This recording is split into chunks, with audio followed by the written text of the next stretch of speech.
bertengkar gitu kan, seolah-olah keluar dari grup WA gitu. keluar dari grup Atau dikeluarkan. iya dikeluarkan dan lain sebagainya. Nggak boleh seperti itulah. Ini hanya termasuk dalam konteks penomoran kemarin gitu kan, di beberapa kalangan itu ada yang mengaitkan gitu kan, atau mungkin yang menghubungkan antara nomor satu itu punya punya keutamaan seperti ini gitu kan, nomor 2 dan nomor 3 juga sama, mereka punya keyakinan terhadap angka-angka itu memiliki aura.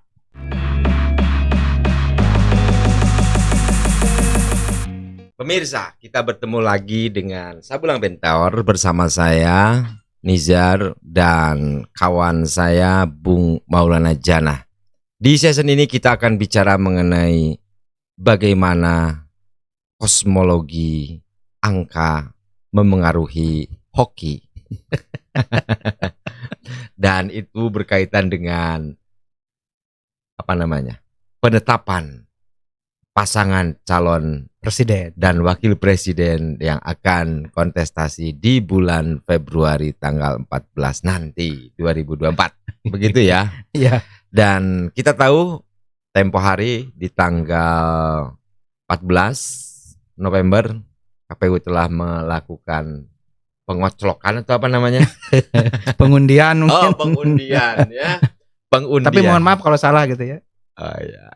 Nomor urut, pengundian nomor urut. Ya, dan hasilnya kita ketahui bahwa pasangan capres cawapres dengan singkatan Amin ya. Itu satu nomor urut 1. Terus yang nomor 2 Prabowo Gibran. Itu apa itunya? Kan kalau nomor urut 1 Amin belum ada. Sepengetahuan saya masih tidak ada singkatan atau tidak ada nama lain ya. Tagline-nya masih Prabowo Gibran gitu kan. Gitu. Dan yang ketiga Ganjar Mahfud. Ada nggak itunya?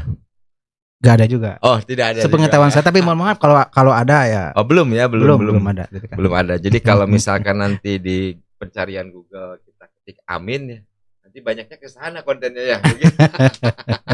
Nomor 1 gitu ya. Nomor 1 ya. Nah, nomor 2 belum ada begitu kan. Ya. Untuk pencarian, dan nomor 3. Ya. Yang menarik pemirsa bahwa nomor urut ini juga ternyata bersesuaian dengan nomor urut partai pendukungnya. Yaitu untuk nomor urut capres-cawapres 1 ternyata didukung oleh Partai PKB yang kebetulan juga nomornya adalah nomor 1. Nomor urut 1. Nah, pertanyaannya mengapa tidak ada, soalnya cuma 3 kan ya.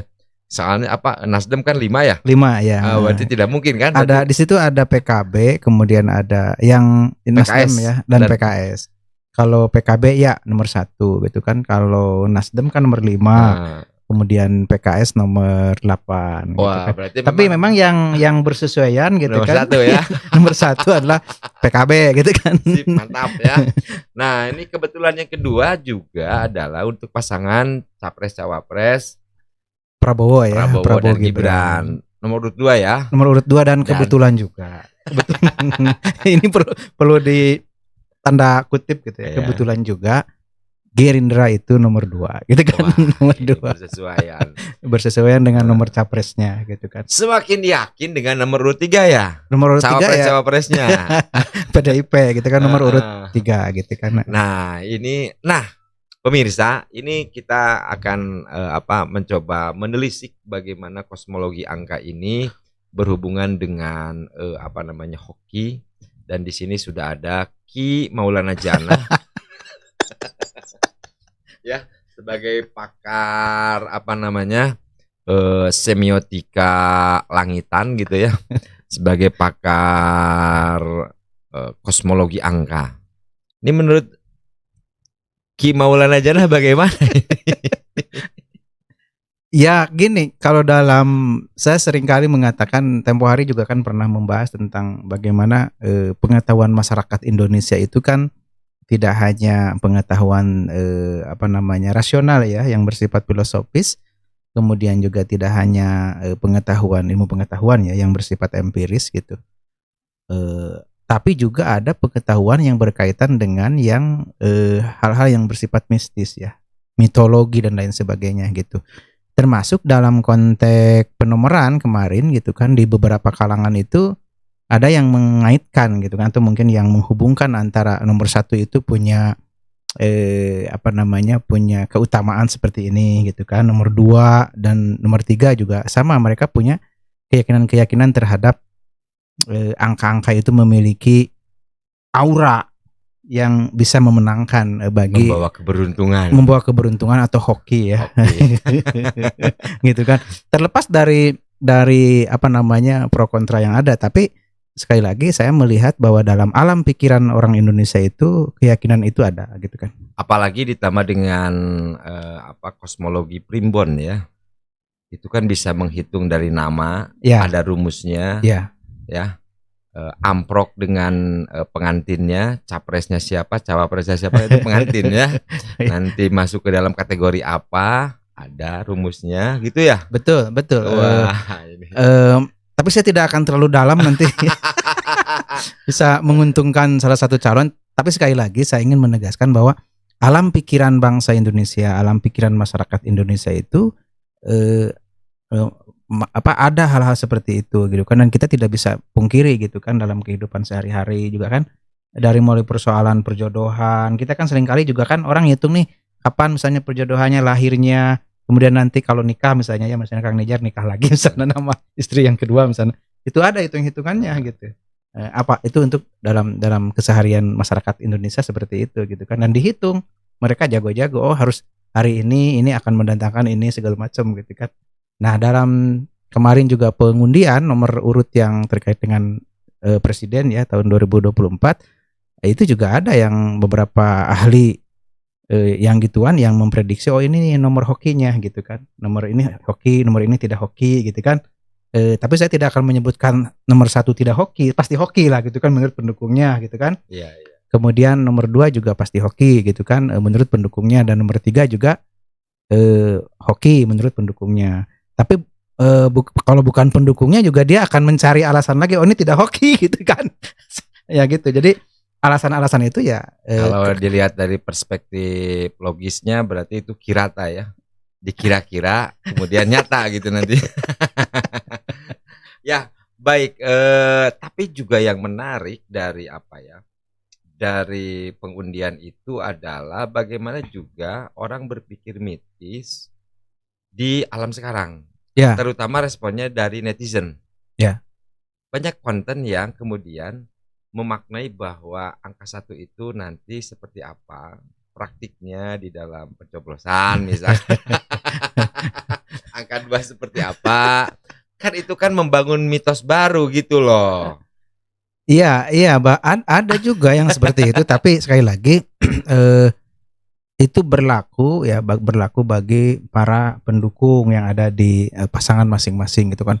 Kita tidak bisa membedah satu persatu karena memang ini persoalan kalau dibedah misalnya angka 1 ini memiliki makna apa, kemudian yang kedua, ketiga juga. Saya pikir juga setiap orang yang kontra terhadap itu juga punya argumen Pak Nijar gitu ya. Misalnya nomor 3 boleh dikatakan di beberapa kepercayaan di masyarakat Jawa misalnya itu nomor yang cukup nomor cantik gitu kan. Nomor HP itu. Tapi juga itu dibantah oleh nomor 1 juga nomor hoki juga gitu kan. Terutama gitu. dalam Islam. Dalam Islam itu kan pakai ketauhidan. Pakai dalil gitu ya segala macam gitu kan. Nomor 2 juga ada yang mengatakan ini juga kan syahadat kan 2 gitu kan, seperti itu gitu kan.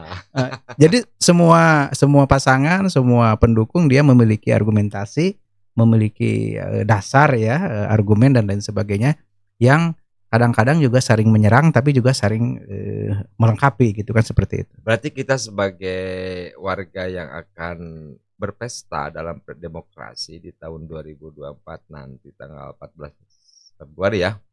Ya kita rayakan saja nomor urut ini tidak dengan terbebani oleh berbagai narasi itu ya, narasi mitos itu ya. Ya, begini, saya pikir juga kalau ada yang punya keyakinan ke situ juga ya, mohon maaf.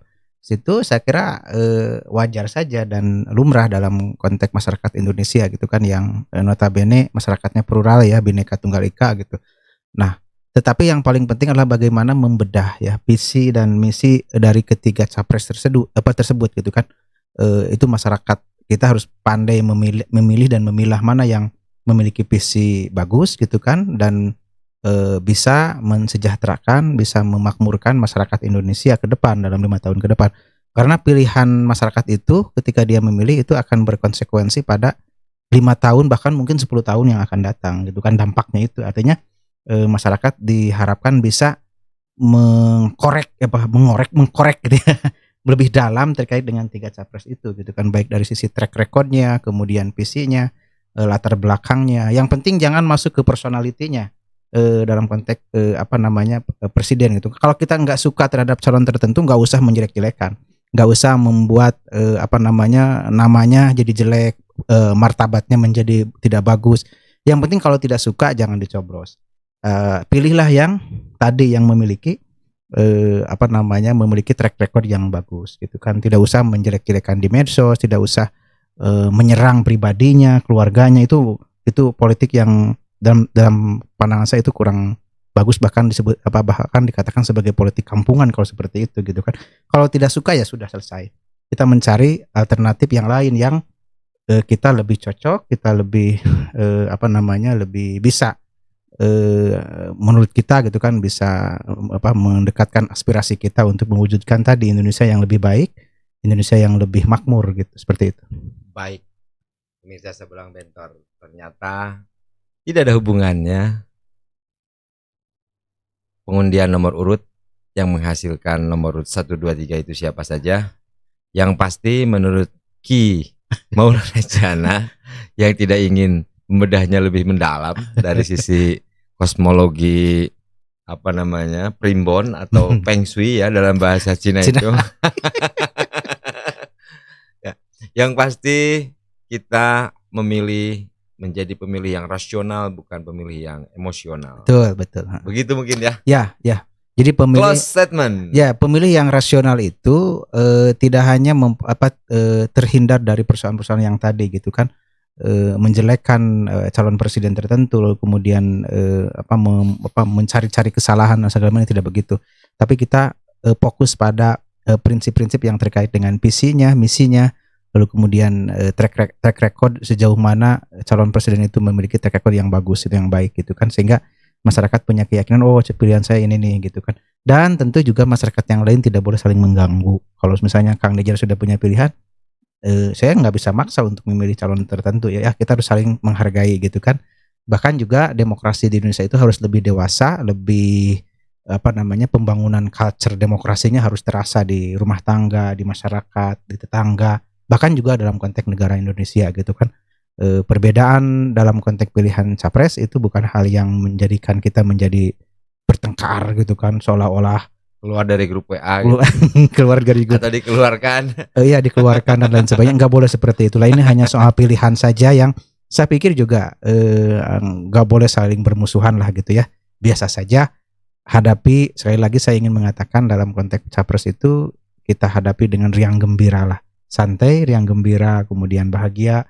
Jangan sampai ada pemilihan capres tapi kita menjadi tidak bahagia, menjadi tertekan gitu kan, was-was, siun gitu kan. Gitu ya. Jadi bangsa Indonesia ini bangsa pelupa, seringkali melupakan sesuatu yang sudah, termasuk tadi disebut dengan track record gitu ya. Seseorang rekam jejak, prestasi, bahkan sesuatu yang bukan prestasi. Di tahun 2014 dan 2019 terfragmentasi kan ke dalam cebong kampret atau kadrun nantinya. Ada cebong. Tapi alhamdulillah di tahun ini di tahun 2000 menjelang 2024 ini tidak ada fragmentasi itu.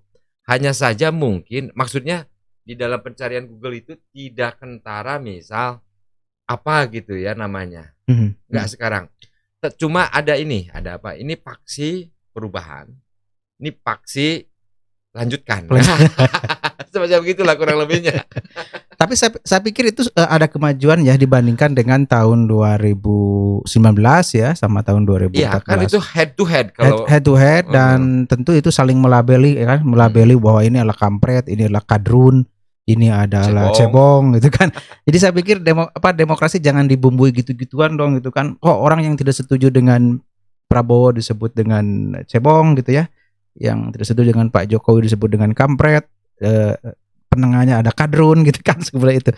Gak boleh seperti itu menurut saya. Itu hal-hal yang menurut saya tidak bagus dan tidak cerdas dalam konteks demokrasi. Kita harus masuk dalam konteks demokrasi yang substantif. Misalnya masyarakat juga bisa mendeteksi tadi misalnya track recordnya. Sudah, kalau kita sudah tahu track record si ini, gak usah dilabeling dong. Gak usah di justifikasi ini Kang Nijar karena berjenggot gitu kan disebut kadrun kan. Menurut saya itu terlalu kampungan gitu kan, politik seperti tidak. Terlalu kampungan dan itu sumbu pendek gitu kan. Ketika nggak suka, wah kamu ini nggak boleh begitu. Kita harus sudah selesai gitu kan dengan persoalan-persoalan yang gituan. Kita harus lebih dewasa, lebih rasional gitu kan. Berarti kita sepakat ya. Sepakat. Di pemilu tahun 2024 ini kita akan melihat masyarakat yang lebih cair, artinya lebih rileks dalam mengikuti tahapan kepemiluan. Paling tidak akan terpaksikan ke dalam perubahan yang menginginkan perubahan dan yang melanjutkan. Jadi bagus. Dan itu dibalik dua kata itu berarti ada gagasan. Ya. Dan gitu itu sehat bagi demokrasi Indonesia gitu kan. Pemirsa Sabulang Bentor, kita bertemu di sesi berikutnya.